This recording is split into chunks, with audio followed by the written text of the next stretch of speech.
मदन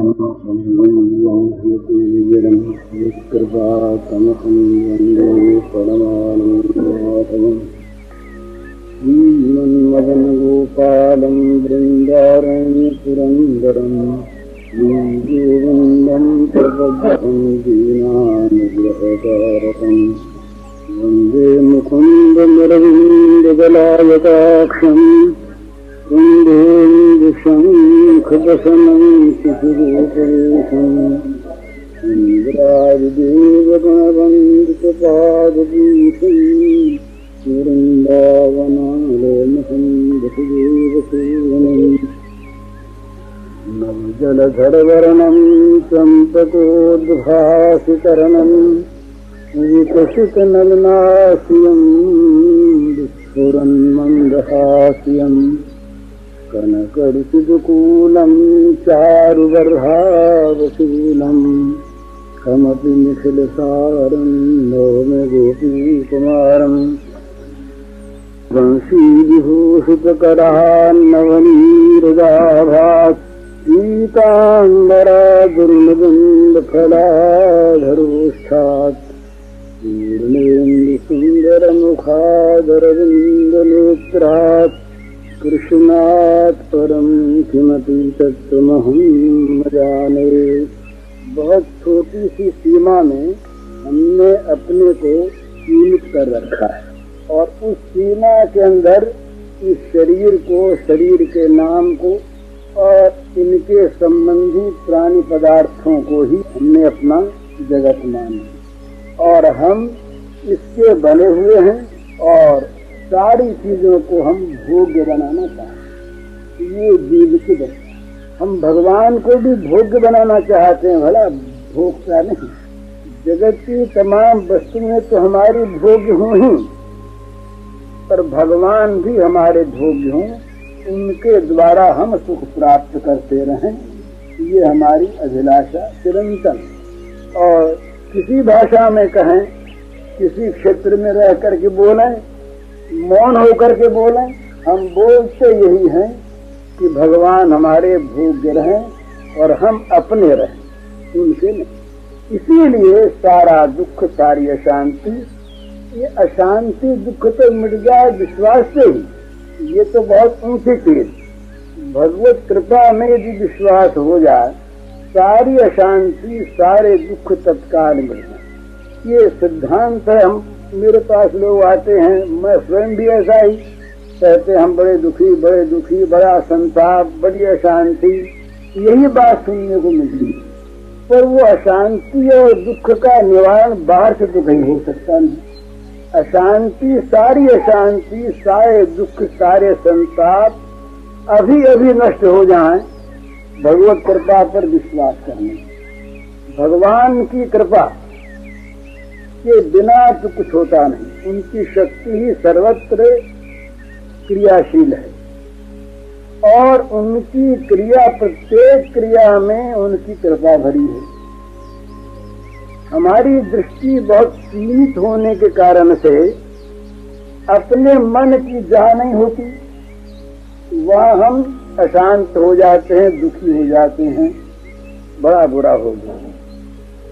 पर यदि कृपा में विश्वास हो और हम ये ठीक ठीक अनुभव करें कि उनकी अपनी दृष्टि से, जो दृष्टि परम कल्याणमयी है और जो दृष्टि सत्य है, तो जो दृष्टि यथार्थ हितकर है, उनकी उस दृष्टि से जो उचित है वही उनकी कृपा से बन रहा है, चाहे वो देखने में कुछ विपरीत प्रतीत हो।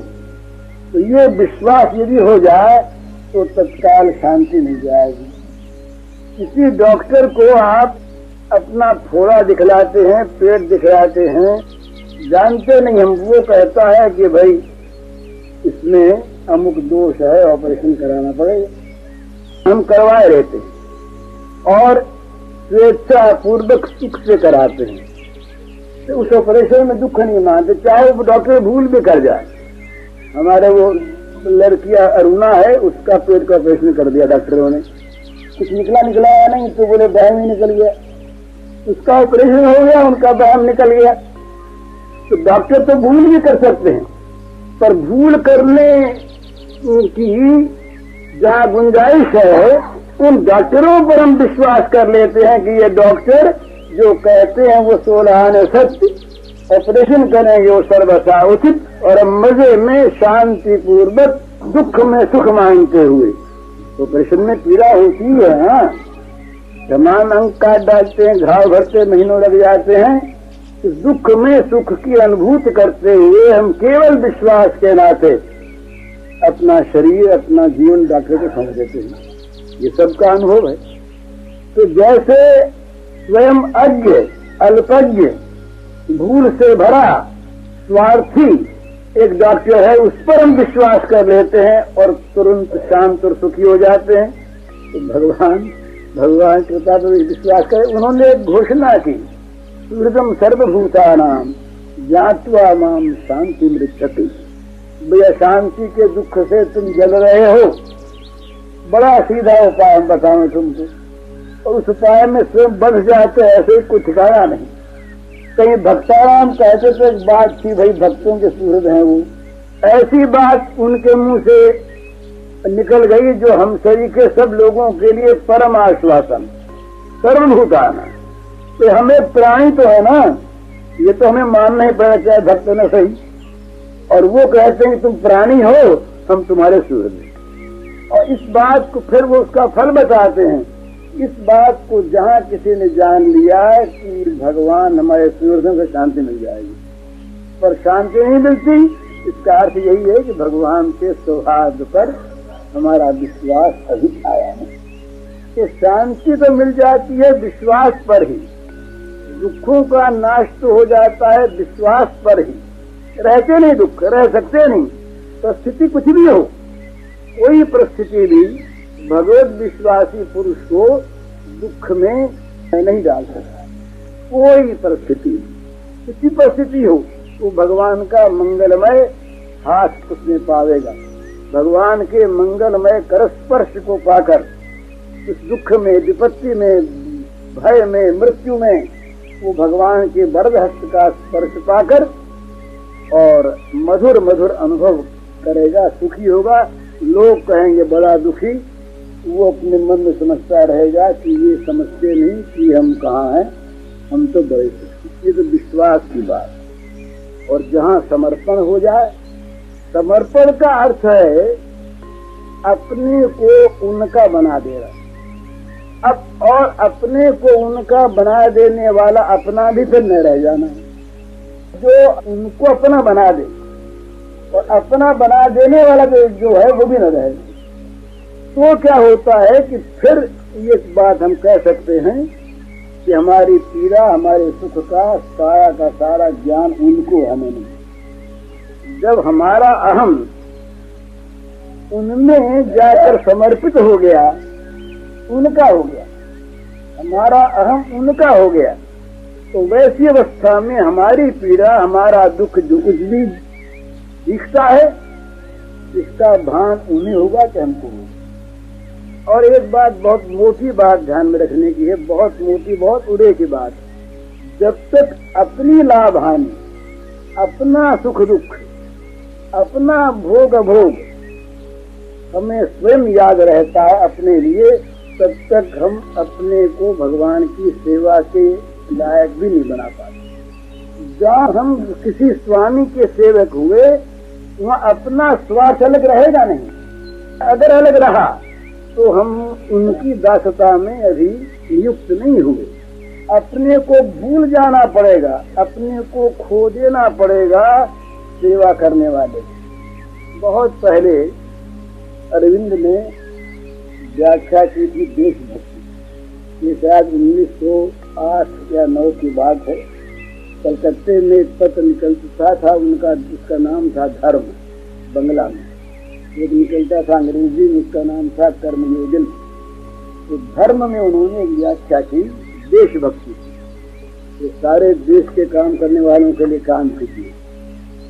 उन्होंने ये लिखा कि सर्वथा देशात्म बोध का नाम देशभक्ति। इस तरह देश ही मैं हूँ, मेरा अलग अस्तित्व नहीं। तो फिर देश का सुख दुख, देश का हानि लाभ, देश का मान अपमान, ये सब मेरा होगा। अरविंद ने अपनी पत्नी को पत्र लिखा है, उसमें लिखा कि तुम ये मत समझो कि 3.5 हाथ का ये शरीरधारी अरविंद है, ये 33 कोटि जो भारतवासी हैं वो अरविंद है। भारत की नद नदियां, भारत के समुद्र, ये अरविंद का रक्त है। इस प्रकार उस विराट देश में अपने को जो मिलाकर देश के हानि लाभ मान अपमान को अपना अपना माने वो देशभक्त। जिस देशभक्त का अपना स्वार्थ अलग, जो देशभक्त अपने आप में देश से अलग, वहां पर जहाँ स्वार्थ में संघर्ष होगा देश के और अपने, वहाँ मामला बिगड़ जाएगा जैसा आज बिगड़ रहा है। तो अपने को उनका बना देना, ये हुए बिना तो हम अपना स्वार्थ अलग रखते हुए बोल भी हमें तो नींद आ रही है, और इस समय उनको मुट्ठी भरनी, वो नींद भूल जाएगा, भूख भूल जाएगा। और ये हम लोग देखते हैं, जब किसी भी इंद्रिय विषय का आवेश होता है हमारे मन में, बहुत मीठी चीज, उस समय नींद भूख भूल जाते हैं। संसार में निकृष्ट भोगों के भोगने में हम नींद भूख भूल जाते हैं, और कहीं समर्पण में न भूल जाए नींद भूख। समर्पण में वो अलग चीज अपनी बनी रहे, नहीं बनी रह सकती। तो सेवा करने के लिए भी आवश्यक है कि अपना स्वार्थ, अपने आप, अपना कोई भाव अलग न रहे, उसमें मिल जाए। और जहाँ समर्पण है वहीं ये बात है कि मैं तो सदा वस्तु हूँ उनकी, उनकी ही हूँ भोग्य महान। ये राधा ही कह सकती है, गोपी कह सकती है, हम कैसे कहें? एक दिन नहीं, अभी अभी उनका मैं हो गया फिर अपना बन जाऊंगा, ये क्षणिक समर्पण नहीं। मैं तो सदा वस्तु हूँ उनकी, और उनकी ही हूँ भोग्य महान। अब ये भोग्य जो है ना, ये बड़ी सुंदर चीज है। अब ये सतरंगी है, ये हमारी भोग, इसको चाहे टांग के ऊपर रख दें, चाहे उल्टी बिछा दें, चाहे कीचड़ में डाल दें, चाहे इसको चाकू से काट दें। चाकू से काटने का दुख होगा तो हमको होगा जो हमारी सतरंगी हमने काट दी भला भूल से। कीचड़ में डालेंगे तो वो दुख हमको होगा कि हमने अपनी सतरंगी को कीचड़ में डाल दिया। अगर इसको अच्छी तरह से धो करके और साफ कर लेंगे, सुंदर हो जाएगी, तो सुख हमको होगा कि हमारी सतरंगी सुंदर हो गई। इस सतरंगी को कोई कहीं किसी प्रकार से, जल सतरंगी है, इसका भी अपमान कर देगा, जहाँ बिछाने वहां बिछा कोई और कहीं बिछा देगा, तो दुख हमको होगा। क्यों होगा? कि ये हमारी वस्तु, हमारी वस्तु और हमारे भोग हमारी। तो जब हम भगवान के भोग्य बन जाएं, शिकायत कब तक रहती है? जब हम भोगता रहते तभी तक रहती, नहीं शिकायत नहीं रहती। फिर शिकायत नहीं, फिर तो जो कुछ वो करे, फिर तो शिकायत का तो ये शब्द जो है ना, एक कोष से निकल जाता है। शिकायत नहीं रहती, वो तो उसकी चीज है और उसका भोग्य है। तो बड़ी भाव की ये बात है, मेरी पीड़ा मेरे सुख का, इसीलिए उनको ही ज्ञान। उनको ज्ञान कभी होता सो नहीं है कि नहीं। इस शरीर में हमारा आत्मभाव है, पैर अगर हमारा आत्मभाव का ही एक स्वरूप है तो कांटा गड़ेगा ये है यहाँ, और ब्रेन सोचेगा कांटा गड़ा, और संताप होगा हृदय में, क्योंकि हमारा है और हमारा भोग। तो जब कोई भक्त, प्रेमी, प्रेमिका कुछ भी कहें उसको, तो नाम वाम को लेकर के लड़ने झगड़ने की आवश्यकता नहीं। सखी हो चाहे सखा हो, असल में चीज है अर्पण की। अपने आप को अर्पण कर दे, और वो अर्पण केवल शब्द का हो, अर्पण यथार्थ हो। तो अर्पण की कसौटी यह है कि हमारा दुख, हमारी पीड़ा, हमारा सुख उनको होने लगे। ये अर्पण की कसौटी उनको होने लगे। फिर वो शायद विनय पत्रिका में आया है, लक्ष्मण जी ने कहा कि घाव तो हमारे है और पीड़ा उनको हो रही। राम को पीड़ा हो रही, घाव हमारे। तो क्या चीज है ये? वो जो लक्ष्मण है वो राम के समर्पित है, लक्ष्मण अलग नहीं है, अलग नहीं, लक्ष्मण राम के समर्पित। इसी प्रकार जिसका जीवन भगवान के यथार्थतया समर्पित है उसके जीवन में न सुख रहेगा न दुख रहेगा।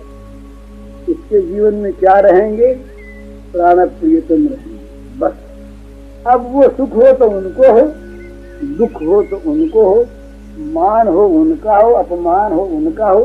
तो ये मानापमान सुख दुख की जो उक्ति है ये भी कहने भर के लिए, उसको इसकी भी स्मृति रहती, उसको स्मृति नहीं रहनी चाहिए इसकी। वो तो उनका हो करके अपने आप को खो दिया, अपने आप को खो दिया।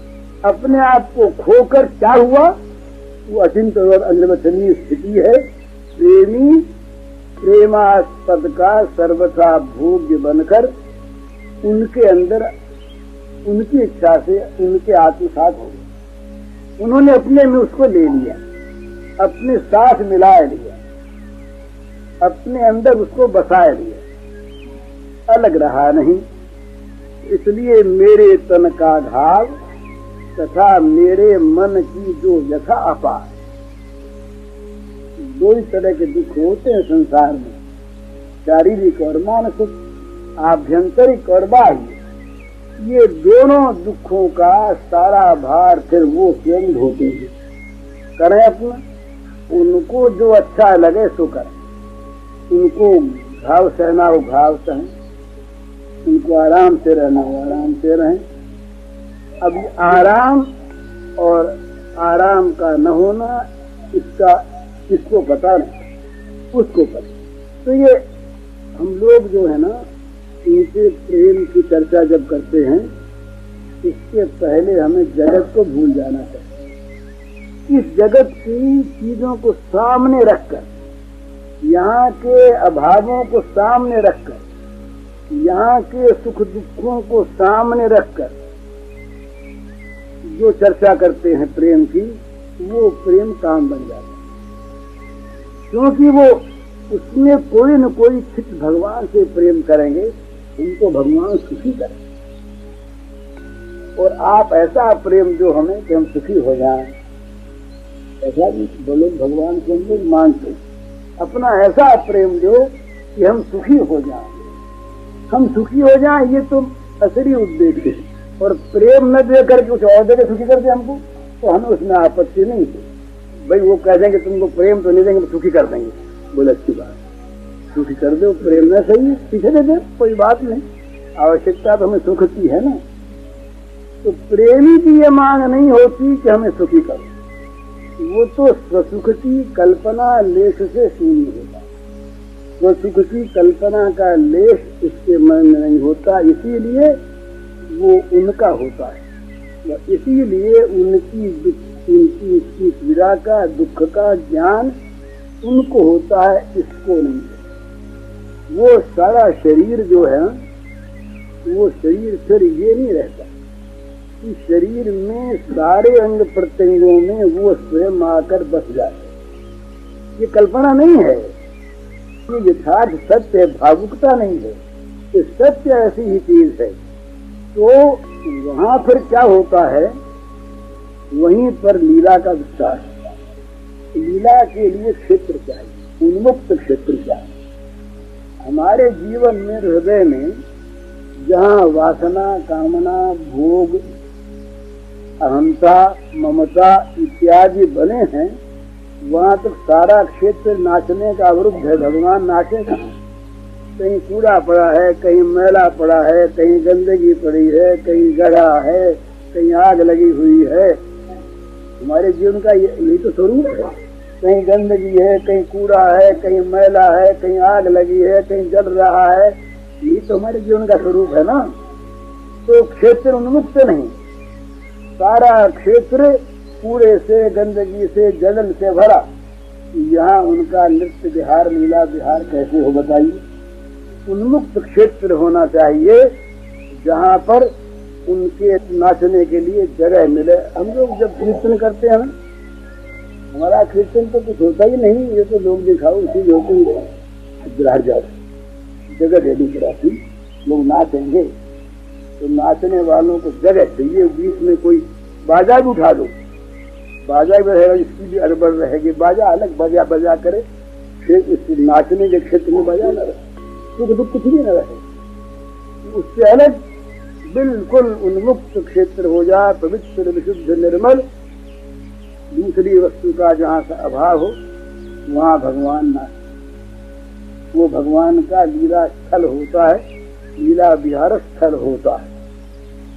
और फिर भगवान क्या करते हैं, भगवान के मन में एक लोभ पैदा होता है। विचित्र बात है, लोभ पैदा होता है कि हमारे हृदय में ये नाचा है, भगवान के हृदय में लोभ पैदा होता है कि हमारे हृदय में ये प्रेमी नाचा, इसके नाचने का क्षेत्र बन जाए हमारा हृदय। तो ये बड़ी विचित्र बात है महाराज।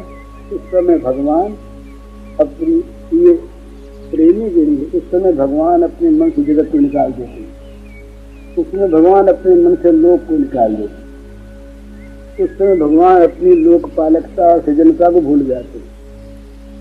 उस समय भगवान अपने हृदय को सर्वथा उसी के लिए बनाकर ले लेते हैं, आओ नाच, तो बुलाते हैं, बुला करके अपने सो सज्जन मम उर बस कैसे लोभी हृदय बसत धन गए। भगवान राम के वाक्य हैं कि जो सारी ममता को सब जगह से बटोर कर और एक बनाकर उससे अपने मन को मेरे चरणों में बांध दिया, वो सज्जन, वो साधु महात्मा मेरे हृदय में कैसे बसता है, जैसे लोभी के हृदय में धन। बड़ी सुंदर उपमा है। धन अपने आप नहीं आता है, धन की स्मृति अपने आप नहीं, धन का लोभ जो है ये धन को हृदय में बुला करके सुरक्षित रखेगा। रात दिन स्मरण रहता है धन का, सोते जागते रात को सुपन स्वीकार, लोभ है ओढ़न, लोभ है दासन, ऐसा का बिछोना भी लोभ, और चद्दर भी ओढ़ने के लोभ, और खाना पीना भी लोभ, सोना जगना भी लोभ, सारा लोभ। तो ये जो धन का लोभ है जिस लोभी के हृदय में, वो धन को ला के हृदय में ऐसा बसाता है कि उसका निकल जाना, कहीं धन की विस्मृति हो जाना, तो भगवान अपने लिए कहते हैं कि मम उर्वश कैसे, वो मेरा प्रेमी मेरे हृदय में कैसे बसता है कि लोभी हृदय बसत धन गए। लोभी के हृदय में, ये लोभी के हृदय में नहीं, लोभी के हृदय में जैसे धन बसता है, धन का जरा सा निकल जाना, विस्मृत हो जाना सहन नहीं होता, इसी प्रकार उसको सहन नहीं होता महाराज। इस प्रेमी भक्त की विस्मृति सहन नहीं होती भगवान। ये बड़ी विचित्र बात है। भक्त के लिए ऐसा कहा, प्रेमी के लिए, कि उसमें विस्मृति का अभाव होता है, उसमें विस्मृति का अभाव होता है, और कहीं विस्मृति हो जाए तो परम व्याकुलता होती है। तद विस्मरणीय परम व्याकुलता, तदर्पित अखिलाचारता, तद विस्मरणीय परम व्याकुलता, परम व्याकुलता हो प्रेमी। पर ये प्रेम जब भगवान को प्रेमास्पद से प्रेमी बना देता है, तब भगवान दिन रात उसका स्मरण करते हैं। भरत सरिस को राम सही, जग जप राम राम जप देही। भरत सरिस को राम सनेही, जग जप राम राम जप देही। भरत के समान कौन राम का प्यारा होगा, प्रेमी होगा। सारा जगत राम को जपता है और राम भरत को जप। भरद्वाज ने कहा, भरत जी मैंने राम को देखा, रात भर पास रहा उनको, पर रात भर वो केवल तुम्हारा स्मरण करते रहे, दूसरी चीजें ही नहीं। ये भगवान की हृदय में प्रेमी का बस जाए, कहीं रहे वो प्रेमी। यद्यपि भगवान सदा सर्वदा गोपियों के पास ही रहे, उनके भाव राज्य में, परंतु वैसे देखने में मथुरा द्वारिका गए ना, तो पास रहने वाले भगवान तो पास ही हैं, मथुरा द्वारका वाले भगवान जो हैं वो रहते हैं मथुरा द्वारका में, वो करते हैं सारा अपना काम वहां पर, परंतु उनका मन कहाँ लगा रहता है दिन रात। वो जो भाव वाला मन है, मन भगवान का एक मन अनेक बन जाए, एक शासक मन है, एक राजा मन है, होता है ऐसा। सीता को वनवास दे दिया, फिर राम के दो मन बने, एक राजा राम का मन और एक सीता के प्राणेश्वर राम का मन। राजा राम का मन संतुष्ट है क्योंकि वो तो प्रजा का रंजन चाहता है ना, धोबी के बाद भी क्यों न रहे प्रजा रंजक राम प्रसन्न। और सीता के प्राणपति राम का हाल देखिए क्या होता है। राम जीवन भर उनका महाराज रोते बीतता है, रातों रोते हैं वो, एक क्षण भी उनसे रहा नहीं जाता बिना रोए। तो भगवान उसका स्मरण करते हैं प्रेमास्पद का, किसका? जो अपने को उनका बना चुका, जिसकी अपनी कोई अलग सत्ता नहीं रही, जिसका अलग कोई कर्तृत्व नहीं रहा, सारा अस्तित्व जिनका उनके अस्तित्व में समर्पित हो गया और सारा कर्तृत्व जिनका उनके कर्तृत्व में समाप्त हो गया, उसकी स्मृति। तो एक द्वारिका का एक भाव है, तुम बोल दो ठीक है। ये द्वारिका से भगवान संदेश भेजते हैं।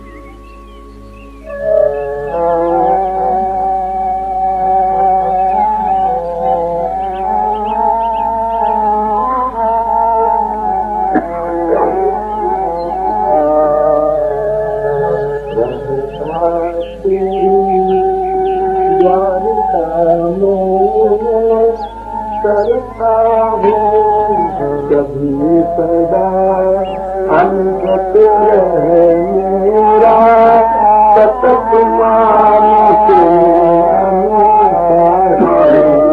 नहीं है सदा अंगत रहे मेरा सतत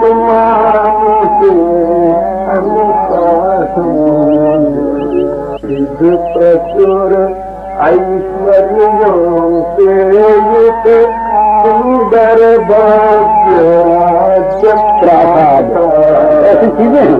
विविध प्रचुर ऐश्वर्यों से युक्त सुंदर भाग्य राज्य प्रासाद, रमणीय रत्न सहसों से जग मग पूजाते अति आला। ये प्रासाद सहसों से जग मग पूजाते अति आला। पार्वती विनय विभूषित जलित जयता हर स्त्रियां जो है बढ़कर सुबगुण रूपवती निर्मल नारी। वहाँ की द्वारका जो रानियों का वो कैसी है? बढ़कर सुबगुण रूपवती निर्मल नारी। तनुमन से सेवारत विनय विभूषित दलित गर्वकारी।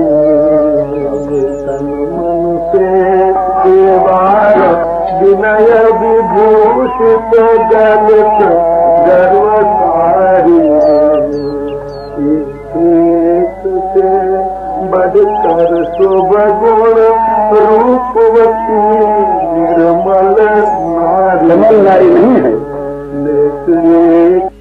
से बढ़कर शुभगुण रूपवती निर्मल नारी। राजकाज करता सब अनलक राजकाज अपनी बात करते हैं सब अनलक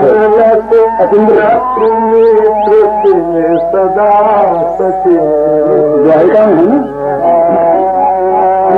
राज काज करता सब अनलक